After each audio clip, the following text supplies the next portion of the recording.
بسم اللہ الرحمن الرحیم۔ السلام علیکم۔ ہمارے چینل MS وائس آفیشیل پر خوش آمدید۔ ویڈیو شروع کرنے سے پہلے آپ سے درخواست ہے کہ چینل کو سبسکرائب اور لائک لازمی کر دیں۔ شکریہ۔ پھر دیکھتے ہی دیکھتے ہزاروں مقامی باشندے سلطان عادل کے جھنڈے کے نیچے جمع ہو گئے اور ان کی دعاؤں کے شور سے پورا دمشق گونج اٹھا۔ اللہ تعالیٰ سلطان کو دونوں جہاں میں جزائے عظیم دے کہ ان کی مجاہدانہ کوششوں نے ہمیں ظالم و بدکار حکمران سے نجات دلائی۔ والی دمشق نے قلعے کی فصیل سے اپنی شکست کا یہ منظر دیکھا۔ امیر مجیر الدین کے ساتھ چند امراء بھی تھے۔ اس نے ان پر قہر آلود نظریں ڈالی۔ پھر شاہ یروشلم بالدون ثالث کو مغلظات بکتے ہوئے بولا، وہ میری مدد کے لیے اپنی فوج کب بھیجے گا؟ شہر پر نور الدین کا قبضہ ہو چکا۔ عیسائی لشکر اس وقت آئے گا جب میرے قلعے کی اینٹ سے اینٹ بچ جائے گی۔ امیر، ہم تو قلعہ بند ہو چکے ہیں۔ کیا خبر کہ شاہ یروشلم اپنی فوج کے ہمراہ ہماری مدد کو آ پہنچا ہو اور اس نے دمشق کا محاصرہ کر لیا ہو۔ دوسرے امیر نے لڑکھڑاتی ہوئی زبان میں مجیر الدین کو تسلی دیتے ہوئے کہا، اس وقت وہ شراب پیے ہوئے تھا اور والی دمشق کے برابر کھڑا جھوم رہا تھا۔ ڈوبتے کو تنکے کا سہارا بہت ہوتا ہے۔ اس محاورے کے مطابق اپنے امیر کی بات سن کر والی دمشق کے ہونٹوں پر اداس مسکراہٹ ابھر آئی۔ خدا کرے ایسا ہی ہو۔ پھر امیر مجیر الدین اپنے وزیروں اور مصاحبوں کے ساتھ قلعے کے محفوظ ترین تہہ خانے میں چلا گیا۔ دمشق پر سلطان نور الدین محمود زنگی کے حملے کی خبر سن کر شاہ یروشلم بالدون ثالث نے امیر مجیر الدین کی مدد کے لیے ایک فوجی دستہ دمشق کی طرف روانہ کیا، مگر اسد الدین شیرکو کا دماغ جاگ رہا تھا۔ اس نے دمشق کے تمام مضافاتی علاقوں کی سخت ناکہ بندی کر دی تھی۔ بالدون ثالث کا لشکر ادھر آیا تو اسد الدین شیرکو کے ایک فوجی دستے نے عیسائی سپاہیوں کا تعاقب کیا۔ صلیبیوں نے فرار ہو جانے ہی میں عافیت سمجھی، وہ معمولی سی مزاحمت کے بغیر اپنی جانیں بچا کر بھاگ گئے۔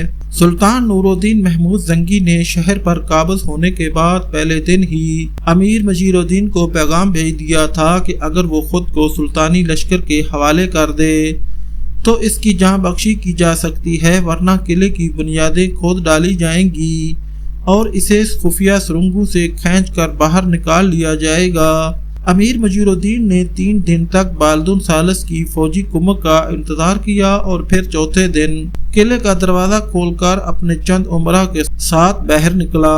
قلعے کے نگران سلطانی سپاہیوں نے فوراً امیر مجیر الدین کو اپنے نرغے میں لے لیا اور سلطان نور الدین محمود زنگی کے خیمے میں پہنچا دیا۔ مجیر الدین کا سر جھکا ہوا تھا اور اس کی ظاہری حالت مجرموں جیسی تھی۔ اس نے لرزتے ہوئے ہاتھوں سے اپنی تلوار کھول کر سلطان عادل کے قدموں میں رکھ دی اور گداگروں کے سے لہجے میں بولا، میں سلطان ذیشان کے کرم کا طالب ہوں۔ مسلمان اپنے عہد پر قائم رہتا ہے اور تم سے جاں بخشی کا وعدہ کیا جا چکا ہے۔ سلطان نور الدین محمود زنگی نے نہایت نرم لہجے میں کہا۔ اس نیک سیرت حکمران کی آواز میں غرور و تکبر کا شائبہ تک نہیں تھا۔ گردش وقت نے ساری بساتیں الٹ دی تھیں۔ دمشق کا دربار آراستہ ہوا، مگر اس بار تخت پر سلطان نور الدین محمود زنگی جلوہ افروز تھے اور امیر مجیر الدین تخت کے نیچے غلاموں کی طرح ہاتھ باندھے کھڑا تھا۔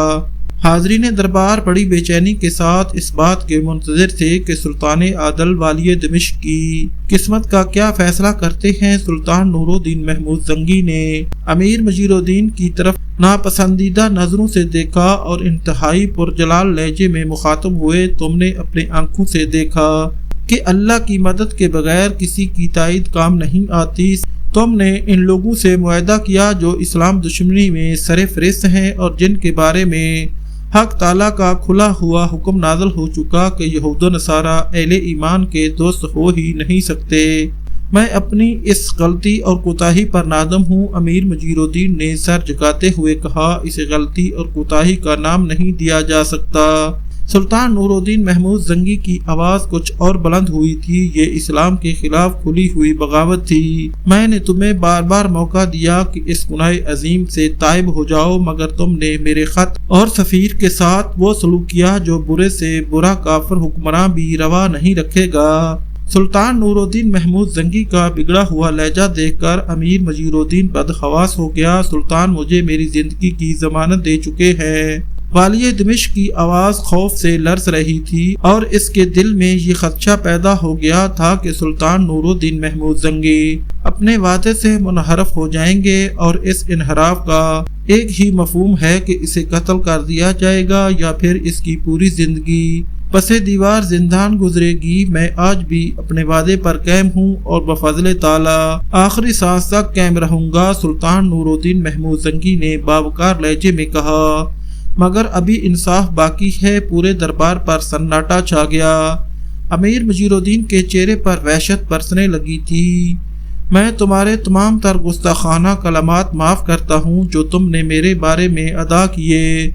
سلطان نور الدین محمود کے لہجے سے ضبط و تحمل کا اظہار ہو رہا تھا، مگر تم نے میرے سفیر کے ساتھ جو غیر اسلامی اور بے رحمانہ سلوک کیا اس کا حساب بھی صاف ہونا ضروری ہے۔ یہ کہہ کر سلطان نور الدین زنگی نے قاصد حمید الدین کی طرف اشارہ کیا جو عمرہ کی اگلی قطار میں بیٹھا تھا۔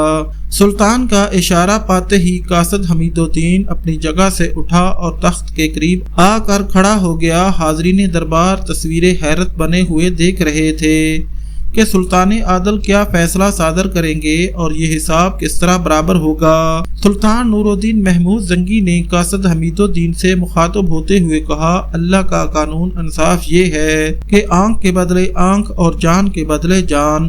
جتنی اذیت تمہیں پہنچائی گئی ہے اتنی ہی اذیت تم بھی پہنچا سکتے ہو۔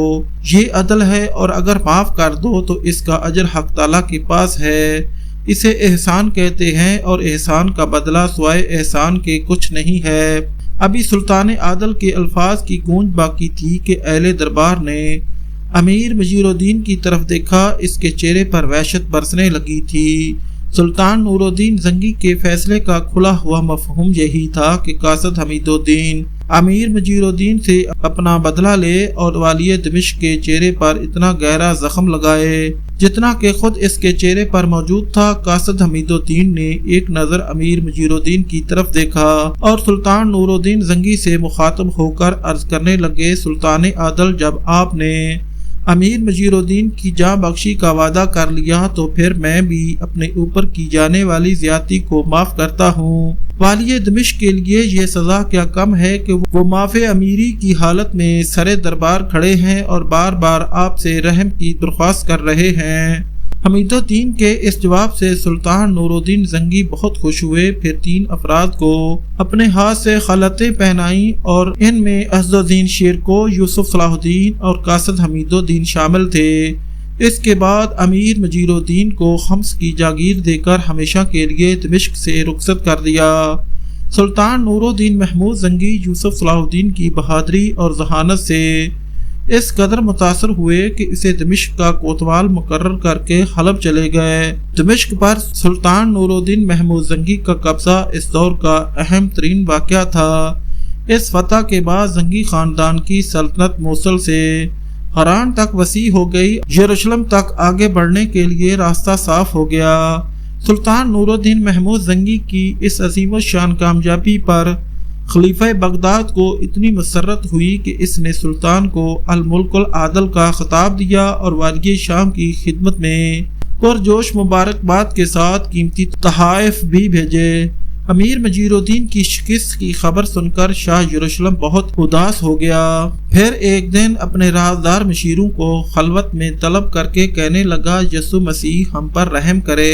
مجھے ایسا لگتا ہے کہ آنے والا زمانہ صلیبیوں کے لیے بہت سخت ہوگا۔ قاضی ابن عرصون اپنے شاگرد کی کامیابی پر بہت خوش تھا۔ پھر یہ خبر شاریہ کے کانوں تک پہنچی تو وہ جوش جذبات میں ورفتہ ہو کر کہنے لگی، یوسف یہ تو بہت چھوٹی کامیابی ہے۔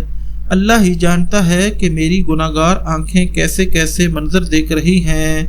ہر طرف تم ہی تم ہو اور ساری بلندیاں تمہارے قدموں میں جھکی ہوئی ہیں۔ یہ کہتے کہتے یکا یک شاریہ اداس ہو گئی۔ پھر خود کلامی کے انداز میں بولی، مگر میں تمہیں کیسے دیکھوں؟ تم تو مجھ سے بہت دور چلے گئے اذیت و کرب کی شدت سے۔ شاریہ کا زرد چہرہ پیلا پڑ گیا۔ اس وقت ابو سالم دمشق کا دیوان تھا۔ یوسف صلاح الدین نے کوتوال ہوتے ہی خاموشی سے شہر کی صورتحال کا جائزہ لینا شروع کر دیا۔ اس نے نہایت رازداری کے ساتھ چند معتبر لوگوں کو اپنا نائب مقرر کیا۔ یہ تمام افراد بہت معمولی لباسوں میں کوچہ با کوچہ گھومتے رہتے تھے۔ انہیں دیکھ کر کوئی شخص گمان بھی نہیں کر سکتا تھا کہ یہ لوگ سرکاری عہدوں پر فائز ہیں اور مقامی باشندوں کی حرکات کی نگرانی کر رہے ہیں۔ دراصل یہ تمام افراد یوسف صلاح الدین کے جاسوس تھے، جنہیں اس کام کے لیے متعین کیا گیا تھا کہ عام لوگوں سے ملاقات کریں اور نئی انتظامیہ کی کارکردگی کے بارے میں پوچھتے رہیں کہ اس سے مطمئن ہے یا ناخوش۔ خود یوسف صلاح الدین بھی معمولی کپڑوں میں حلیہ بدل کر دمشق کی گلیوں میں گھومتا رہتا تھا اور رات کو گھوڑے پر سوار ہو کر غریبوں کے محلوں کی گشت کیا کرتا تھا اور ہنگامی وقت میں نادار اور مجبور انسانوں کی بھی مدد کیا کرتا تھا۔ ایک رات یوسف صلاح الدین حسب معمول گشت پر تھا کہ ایک گھر کے دروازے پر کچھ لوگ کھڑے نظر آئے۔ ان ہی کے درمیان سے کچھ دلدوز چیخیں ابھر رہی تھیں، جیسے کوئی انتہائی دردناک دلدوز لہجے میں ماتم یا فریاد کر رہا ہو۔ فاصلہ ذرا زیادہ ہونے کے باعث چیخوں کا مفہوم سمجھ میں نہیں آ رہا تھا کہ رونے والے کیا کہہ رہے ہیں۔ یوسف صلاح الدین نے گھوڑے کی رفتار تیز کر دی اور چند لمحوں میں اس مکان کے قریب پہنچ گیا جہاں کچھ لوگ جمع تھے۔ یوسف صلاح الدین نے سنا ایک بوڑھا مرد اور ایک بوڑھی عورت بیان کرنے کے انداز میں چیخ رہے تھے، سلطان، ہم نے تیرے آنے کی کتنی دعائیں مانگی تھی، مگر تیرے آنے سے بھی کیا ہوا؟ ظالموں کا وہی ظلم ہے اور غریبوں کی وہی مجبوری، کوئی پوچھنے والا نہیں کہ ہم محتاجوں پر کیا گزری۔ یوسف صلاح الدین ان بوڑھوں کی فریاد سن کر لرز اٹھا اور تیزی کے ساتھ گھوڑے کی پشت سے اتر کر ان لوگوں کے قریب پہنچا۔ ایک مسلح جوان کو اپنے نزدیک پا کر وہ لوگ گھبرا گئے اور بوڑھوں نے رونا بند کر دیا۔ صلاح الدین نے انتہائی نرم لہجے میں کہا۔ بوڑھی عورت اور مرد نے کوئی جواب نہیں دیا، وہ ایک اجنبی کی آمد سے سہم کر رہ گئے تھے۔ یوسف صلاح الدین نے سمجھانے کے انداز میں دوبارہ کہا، اگر تم ظالم کی نشاندہی نہیں کرو گے تو اسے کیسے تلاش کیا جائے گا؟ بوڑھے اس بار بھی خاموش رہے، مگر ان کی بجائے ایک نوجوان نے یوسف صلاح الدین سے پوچھا، تم کون ہو؟ میں دمشق کا نیا کوتوال ہوں، مجھے سلطان عادل نے تمہارے حقوق کی نگرانی اور حفاظت کے لیے مقرر کیا ہے۔ تم لوگ بلا خوف و خطر اپنا دکھ بیان کرو۔ میں خدائے وحدہ لا شریک کی قسم کھا کر کہتا ہوں کہ تمہاری فریاد سلطان عادل تک پہنچائی جائے گی۔ جب بوڑھی عورت اور مرد نے ایک حکومتی کرندے کو اس قدر مہربان و شفیق پایا تو دونوں رو رو کر اپنا غم بیان کرنے لگے۔ دمشق میں ایک بہت دولت مند اور باز شخص امیر فوزی تھا۔ اس نے دو بوڑھی عورتیں اس لیے ملازم رکھی تھیں کہ وہ بھیک مانگنے کے بہانے محلہ در محلہ گھوم کر مختلف گھروں میں جائیں اور خوبصورت لڑکیاں تلاش کریں۔ پھر جیسے ہی وہ بوڑھی جاسوس عورتیں اطلاع دیتی کہ فلاں گھر میں ایک خوبصورت لڑکی موجود ہے، امیر فوزی اپنے مسلح بدماشوں کو بھیج کر لڑکی کو اٹھوا لیتا، پھر اپنی ہوس کی تکمیل کے بعد اس مظلوم لڑکی کو اس کے گھر بھجوا دیا کرتا تھا۔ امیر مجید الدین بذات خود ایک انتہائی بدکار انسان تھا، اس لیے پورے دمشق میں حرص و ہوس کا بازار گرم تھا۔ عدالتیں تھیں مگر صرف غریبوں مجرموں کے لیے عمرہ قانون سے بالا تر تھے اور ان کے گناہوں کا احتساب کرنے والا کوئی نہیں تھا۔ اگرچہ امیر مجید الدین کی بساط اقتدار الٹ چکی تھی مگر امیر فوزی اسی نشے میں تھا اور اس خمار کی وجہ سے دمشق کا دیوان ابو سالم تھا جس سے امیر فوزی کے گہرے دوستانہ تعلقات تھے۔ اغوا کی جانے والی لڑکی کے ماں باپ نے رو رو کر بتایا کہ امیر فوزی کے دو ستی بدماش ابھی ان کی بیٹی کو گھوڑا گاڑی میں ڈال کر لے گئے ہیں۔ یوسف صلاح الدین نے وہاں موجود لوگوں سے اس سمت کے بارے میں پوچھا جدھر گھوڑا گاڑی روانہ ہوئی تھی۔ پھر وہ اپنے گھوڑے پر سوار ہوا اور تھوڑی ہی دیر میں گھوڑا گاڑی کو جا لیا۔